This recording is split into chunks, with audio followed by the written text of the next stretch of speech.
ഈ പ്രതി RSSകാരനാണ്. പിന്നെ ഈ വിക്ടിമിന്റെ ഫാമിലിയെ അത് കോടതിയിൽ അവർ പ്രതി വാദിച്ച കാര്യം എന്താ വെച്ചാല് പ്രതി വാദി STPIക്കാരാണ്. 10 വയസ്സുള്ള സ്കൂൾ കുട്ടിക്ക് എന്ത് STPI, എന്ത് രാഷ്ട്രീയം, എന്ത് RSS, എന്താണ് അറിയാം അവർക്ക്? BJPയുടെ പ്രാദേശിക നേതാവ് K. പത്മരാജൻ പ്രതിയായിട്ടുള്ള പോക്സോ കേസ്, പാലത്തായി കേസ്, അത് വളരെ പ്രമാദമായൊരു കേസായിരുന്നു. രാഷ്ട്രീയമായി ഏറെ വിവാദങ്ങൾ ഉണ്ടാക്കിയ കേസ്. പ്രതിഭാഗത്തിന് വേണ്ടിയിട്ട് പോലീസ് വലിയ തരത്തിൽ ഇടപെടൽ നടത്തി എന്നുള്ളതടക്കമുള്ള ആരോപണങ്ങൾ ഉണ്ടായി.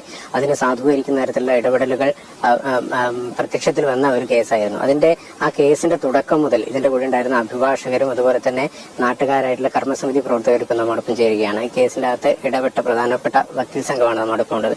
സാർ, ഇത് ഏറെ പ്രമാദമായൊരു കേസാണ്. ഹൈക്കോടതി വരെ പോയിട്ടാണ് ഇതിനകത്തൊരു നീതിയിലേക്ക് കാര്യങ്ങൾ വന്നത്. അന്വേഷണം ശരിയായ വഴിയിലേക്ക് വന്ന പോലും ഹൈക്കോടതി ഇടപെടേണ്ട ഭാഗമായിരുന്നു. എത്രത്തോളം കഠിനമായിരുന്നു ആ യാത്ര? ഈ കേസിന്റെ ഒരു പ്രത്യേകത എന്ന് വെച്ചാല് ഒരു മിഷണറി, ഒരു അന്വേഷണ സംഘം പോലും ഈ അതിജീവിതയെ സംശയിക്കുന്ന രീതിയിലായിരുന്നു തുടക്കം മുതൽ അവരുടെ പെരുമാറ്റം. ഈ കേസിന്റെ FIR രജിസ്റ്റർ ചെയ്തത് മുതൽ പലതരത്തിൽ ഈ കേസിനെ ഇല്ലായ്മ ചെയ്യാൻ വേണ്ടിയിട്ടുള്ള ഒരു ശ്രമമാണ് തുടക്കം മുതലേ കണ്ടത്. അത് എവിടുന്ന് എങ്ങനെയെന്നൊന്നും നമ്മളെ സംബന്ധിച്ചിടത്തോളം നമ്മളതൊരു വിഷയമല്ല. പക്ഷെ ആ അതിജീവിതയെ കുറ്റക്കാരാക്കിയിട്ട് രീതിയിലൊരു മൂവ്മെന്റ് ആണ് നടന്നത്. തുടർന്ന് ഈ കേസുമായി ഇടപെട്ട് അതിന്റെ കാര്യങ്ങൾ അന്വേഷിക്കുകയും ചെയ്തപ്പോൾ പോലീസിന്റെ ഭാഗത്തു നിന്നുള്ള അന്വേഷണം തൃപ്തികരമല്ല എന്ന് പറഞ്ഞു. ഞങ്ങള് വിക്ടിമിന്റെ മാതാവ് മുഖ്യമന്ത്രിക്കും ആഭ്യന്തരമന്ത്രിക്കും DGPക്കും ഒക്കെ പരാതി കൊടുത്തു. പരാതിന്റെ അടിസ്ഥാനത്തിൽ വീണ്ടും അന്വേഷണ സംഘത്തെ വെച്ചു. ആ അന്വേഷണ സംഘം പോലും വളരെ ദയനീയമായിരുന്നു. ഈ കേസില് ഒരു പോക്സോ ഒഫൻസില് ഡിഫൻസ് വിറ്റ്നസിന്റെ കാര്യം പ്രോസിക്യൂഷൻ പറയുന്ന രീതിയിലാണ് കുറ്റപത്രം കൊടുത്തത്. ജുവനൈൽ ജസ്റ്റിസ് ആക്ട് മാത്രമുള്ള കുറ്റപത്രം കൊടുത്തു, പ്രതിക്ക് ജാമ്യം കിട്ടി. അവിടെയാണ് വീണ്ടും അന്വേഷണം നടത്തുന്ന ഒരു സാഹചര്യം വരുന്നത്. അതിൽ അന്നത്തെ district public prosecutor, special public prosecutor ഒക്കെ കുറച്ചു നിന്നു. അവർ പുനരന്വേഷണത്തിന് പ്രോസിക്യൂഷന് വേണ്ടിയിട്ട് അന്നത്തെ പ്രോസിക്യൂട്ടർ കേസ് ഫയൽ ചെയ്തു കോടതിയിൽ. അങ്ങനെ വീണ്ടും പുനരന്വേഷണം വനിതാ IPS ഓഫീസറെ കൊണ്ട് അന്വേഷണം നടത്തി. ആ അന്വേഷണം പോലും ഞങ്ങളെ സംബന്ധിച്ചിടത്തോളം, ഞങ്ങൾ വക്കീലന്മാർ ഒരു പോലീസ് അന്വേഷണ രീതി ഞെട്ടിച്ചിട്ടുണ്ട്. കൗൺസിലർമാർ മൊഴി രേഖപ്പെടുത്തുക. ഏത് ഇൻവെസ്റ്റിഗേഷനിലാണ് ഒരു കൗൺസിലർ ജോലി എന്താണ്? ആ കുട്ടിക്ക് എന്തെങ്കിലും മാനസിക പിരിമുറുക്കങ്ങൾ ഉണ്ടെങ്കിൽ അത് പരിഹരിച്ചു കൊടുക്കുക എന്നുള്ളതാണ് അവരുടെ ജോലി. അതിന് പകരം പോലീസ് രേഖപ്പെടുത്തേണ്ട മൊഴി രേഖപ്പെടുത്തി എന്ന് പറയുന്നത് ഈ കൗൺസിൽ. അതാണ് പ്രതിഭാഗത്തിന് വേണ്ടി സാക്ഷിയാക്കി ഹാജരാക്കി അവരെ വിസ്തരിച്ചു.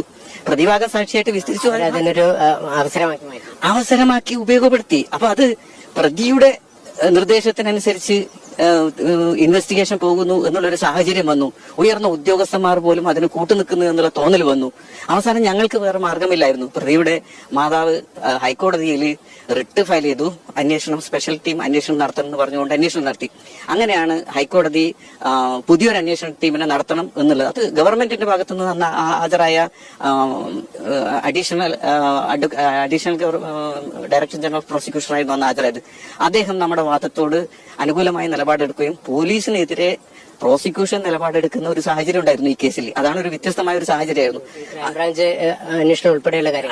ക്രൈംബ്രാഞ്ച് അന്വേഷണത്തിന് ശേഷമാണ് ഞങ്ങൾ പോകുന്നത്. ക്രൈംബ്രാഞ്ച് അന്വേഷണം മോശമായ രീതിയിൽ പോകുമ്പോൾ IPS ഓഫീസർ വെച്ചു, വനിതാ IPS. എന്നിട്ടും ഈ കേസ് പോകുന്ന രീതി പ്രതിയെ രക്ഷിക്കാനും ഈ വിക്ടിമിനെ കുറ്റക്കാരിയായി കാണുന്ന രീതിയിലുമായിരുന്നു അത് മുന്നോട്ട് പോയത്. പലരും ഇതിനെ കാണുന്നത് ആ രീതിയിലാണ്. അങ്ങനെ അവസാനം നമ്മൾ തളിപ്പറമ്പ് DYSP ആയിരുന്ന TK രത്നകുമാറിന്റെ നേതൃത്വത്തിലുള്ള ഒരു അന്വേഷണ സംഘത്തെ വെച്ചുകൊണ്ടാണ് അദ്ദേഹമാണ് ഈ കേസിൽ വളരെ മാന്യമായ അന്വേഷണം നടത്തുകയും ഇതിൽ യഥാർത്ഥ കുറ്റക്കാരനാണെന്ന് കണ്ടെത്തുകയും അതിനു വേണ്ടിയിട്ട് ആ ഒരു സത്യസന്ധമായ നിലപാട് സ്വീകരിച്ച പോലീസ് ഉദ്യോഗസ്ഥന്മാർ കുറേ ഈ വിഷയത്തിൽ. എന്നാൽ പ്രതികളെ സഹായിക്കുന്ന രീതി സ്വീകരിച്ചിട്ടുണ്ട്.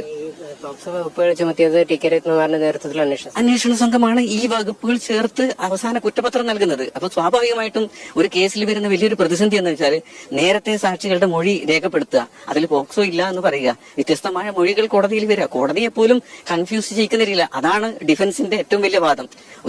ഒരു കേസിൽ സാധാരണഗതിയിൽ പോലീസ് അന്വേഷണം നടത്തിയിട്ട് പ്രതിക്ക് അനുകൂലമായി എന്തെങ്കിലും കാര്യങ്ങളുണ്ടെങ്കിൽ പ്രതിന്റെ വക്കീൽ കോടതിയിൽ കൊണ്ടുവരേണ്ട കാര്യമാണ്. അതുപോലും ഈ കേസിൽ എനിക്ക് ഓർമ്മയുണ്ട്. സംഭവം നടന്ന ദിവസം പ്രതി കോഴിക്കോട് ബേബി മെമ്മോറിയൽ ഹോസ്പിറ്റലാണെന്നുള്ള രീതിയിൽ പോലീസ് അന്വേഷണത്തിന്റെ ഭാഗമായി കണ്ടെത്തുകയാണ്. എത്ര ഭയാനകരാണ്. വലിയ സംഭവങ്ങളാണ്. അതായത് ഹാജർ പട്ടികയിൽ പോലും കൃത്രിമം നടത്തുകയാണ്. എന്നിട്ട് ഈ പിന്നെ ഒരു കേസിൽ, ഒരു പോക്സോ കേസിൽ പ്രതിയെ രക്ഷിക്കുകയാണ്. ഇതിൽ പറയപ്പെടുന്നത് പൊളിറ്റിക്സ് ആണ്.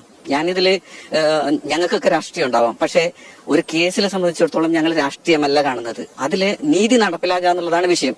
ഇവിടെ പ്രോസിക്യൂഷൻ അവരുടെ കേസ് ഉണ്ടാക്കിയിട്ട് കോടതിയിൽ അവതരിപ്പിക്കുക, അതിനെ ഡിഫെൻഡ് ചെയ്യേണ്ട ബാധ്യത ഡിഫൻസിനാണ്. കോടതി എന്തോ തീരുമാനിച്ചോട്ടെ, പോലീസ് എങ്ങനെ ഒരു പ്രതി കുറ്റക്കാരനല്ല എന്ന് ആദ്യം തന്നെ കണ്ടെത്തും? അതും ഒരു പോക്സോ കേസിന്റെ പ്രശംസയുണ്ട്.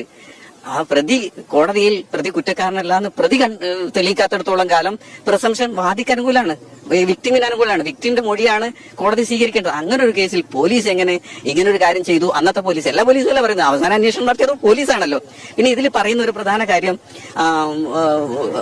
ഈ പ്രതി RSS കാരനാണ്. പിന്നെ ഈ വിക്ടിമിന്റെ ഫാമിലിയെ, അത് കോടതിയിൽ അവർ പ്രതി വാദിച്ച കാര്യം എന്താ വെച്ചാല് പ്രതി വാദി STPI-കാരാണ്. 10 വയസ്സുള്ള സ്കൂൾ കുട്ടിക്ക് എന്ത് STPI, എന്ത് രാഷ്ട്രീയം, എന്ത് RSS, എന്താണ് അറിയാം അവർക്ക്? അതൊന്നും ഒരു ചോദിക്കണ്ടേ? അന്ന് മുതലേ എല്ലാരും പറയുന്നത്, ആര് ഈ വാർത്ത കണ്ടാലും അത് കള്ളക്കേസാണ്. കാരണം പ്രതി BJP ആണ്, വാദിയാണ്. ഈ വാദിക്ക് യാതൊരുവിധ STPI ബന്ധമില്ല എന്ന് മാത്രമല്ല, കുട്ടിക്ക് STPI എന്താണെന്ന് അറിയില്ല. ചോദിച്ചു. സാർ, മറ്റൊരു പ്രധാനപ്പെട്ട കാര്യം, നമ്മളെ ഈ വാദം നടക്കുന്ന സമയത്ത് കുട്ടിയെ ഏകദേശം 5 ദിവസം വിസരിച്ചു എന്നുള്ളതാണ് പറയപ്പെടുന്നത്. അത് കോടതി പ്രൊസീജിയറാണ്. കോടതിയിൽ രാവിലെ മുതൽ വൈകുന്നേരം വരെ കുട്ടിയെ വിസരിച്ചിട്ടുണ്ട്. മാത്രമല്ല, ചില ദിവസങ്ങളിൽ 5 മണി 5:30 മണിയൊക്കെ വിസ്താരം നടന്നിട്ടുണ്ട്. അത് എത്രയും പെട്ടെന്ന് തന്നെ ഇത് ഡിസ്പോസ് ചെയ്യുക എന്നുള്ള ഉദ്ദേശം കൊണ്ടാണ്.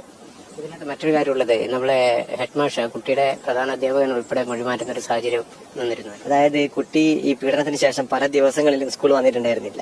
ആ സ്കൂളിലെ പ്രധാന അധ്യാപകൻ ചെയ്തത്, കുട്ടി ഹാജരാവാത്ത ദിവസം കുട്ടി പ്രസൻസ് കാണിച്ചു, ഹാജരുണ്ടെന്ന് കാണിച്ചു. അതിന് ഇൻവെസ്റ്റിഗേഷൻ ഓഫീസർ മുമ്പാകെ ഈ മാഷ് പറഞ്ഞത് ഉച്ചക്കഞ്ഞി അലവൻസ് കിട്ടാൻ വേണ്ടിയിട്ട് വരാത്ത കുട്ടിയെ ഞങ്ങൾ അറ്റൻഡൻസ് പ്രസന്റ് കാണിച്ചാണെന്നാ പറഞ്ഞത്. പക്ഷെ കോടതിയിൽ വന്നിട്ട് അദ്ദേഹം അത് മാറ്റി പറഞ്ഞു. കുട്ടി വന്നിട്ടുണ്ടെന്ന് തന്നെയാണ് പറഞ്ഞത്. അതെല്ലാം ഒരു പ്രതിസന്ധി ആയിരുന്നു അല്ലേ? തീർച്ചയായും ഭയങ്കര പ്രതിസന്ധിയായിരുന്നു. ഒരു അറ്റൻഡൻസ് രജിസ്റ്ററിൽ തന്നെ 28 സ്ഥലത്ത് വൈറ്റ് ആർ ഉപയോഗിച്ചിട്ട് മാറ്റം വരുത്തിയിട്ടുണ്ട് ആ അധ്യാപകന്മാരടക്കം. കുട്ടിയോടൊപ്പം നിന്നില്ല, ഇരയോടൊപ്പം നിന്നില്ല, പ്രതിയോടൊപ്പം നിന്നു എന്നുള്ളതാണ് ഇതിലെ ദുഃഖകരമായ ഒരു വാർത്ത.